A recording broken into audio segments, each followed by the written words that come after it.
Welcome back to a Clan a Day podcast brought to you by bagtownclans.com. I'm your host, Colin MacDonald. Today, we'll be unraveling the history of one of the most fascinating Border Reiver clans in Scottish history, Clan Elliot, a family whose origins are as mysterious as they are significant. With roots stretching back to the early Norman period, the Elliot story is deeply intertwined with the turbulent political and social fabric of the Anglo-Scottish Borderlands.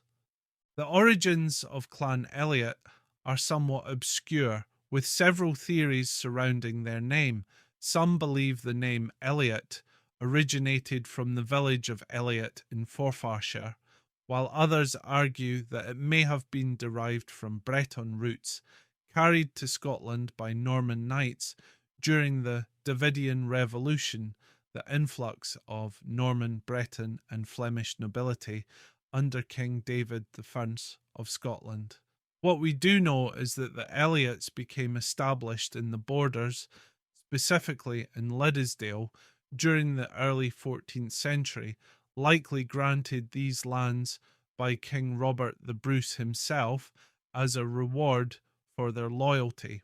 One of the most intriguing aspects of the Elliot history is their initial settlement in the Angus region.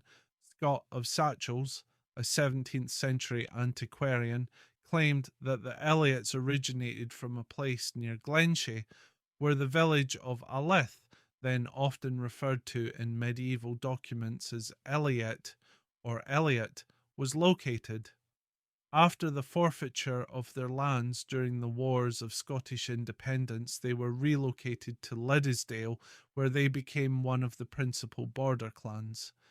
These early connections to Angus suggest that the Elliots may have been linked to the nobility of the north before their rise to prominence in the borders.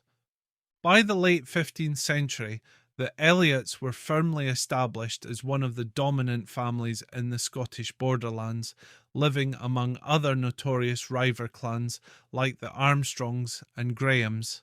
Their primary seat became the stronghold of Redhill, a castle that overlooked the Hermitage Water, built by Robert Elliot, the 10th chief of the clan.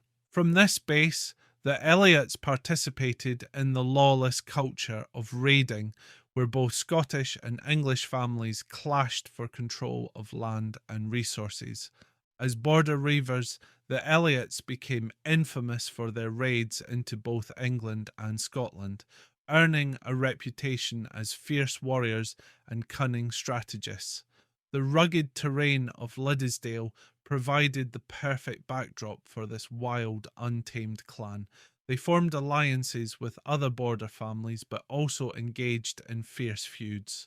One such feud erupted between the Elliots and the Clan Scott in 1565, resulting in heavy losses on both sides. Despite these violent conflicts, the Elliots maintained their power in the region, further solidifying their place in Scottish history. The clan's history took a dramatic turn in the 17th century. With the union of the crowns in 1603, the borders became less of a war zone, and many of the Reiver clans were forcibly pacified. Some, like the Elliots, found new homes and opportunities. Robert Elliot of Redhill went in exile in Fife, while other branches of the family became entrenched in more peaceful pursuits. By the mid-17th century, Sir Gilbert Elliot of Stobbs, a cadet of the Redhill line, was created a baronet of Nova Scotia. His descendants would go on to play significant roles in both Scottish and British politics.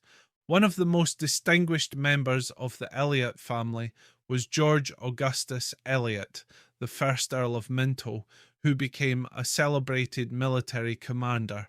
His defence of Gibraltar in 1782 against the Spanish earned him lasting fame and solidified the Elliots' reputation as not only warriors but also statesmen and military leaders.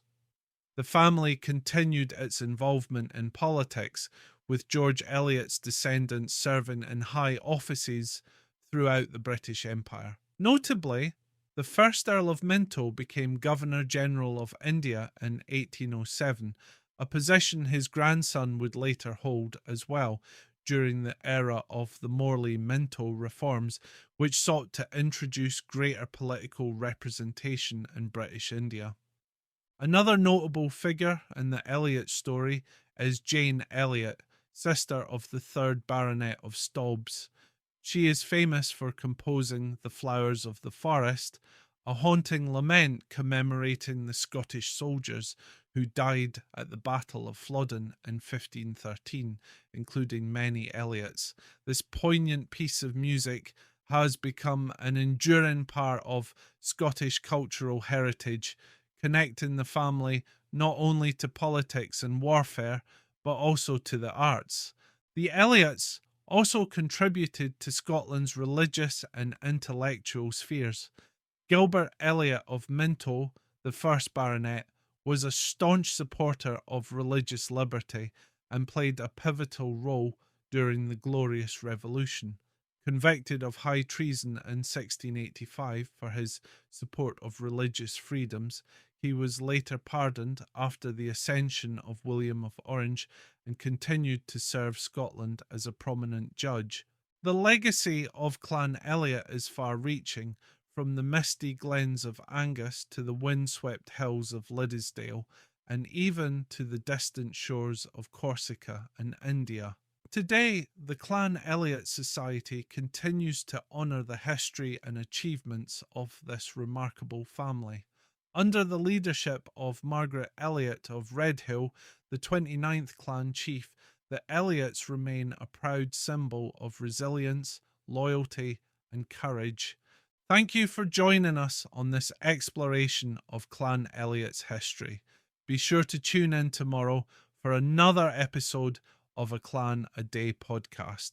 I'm Colin MacDonald, and as always, go on airy and both our leet.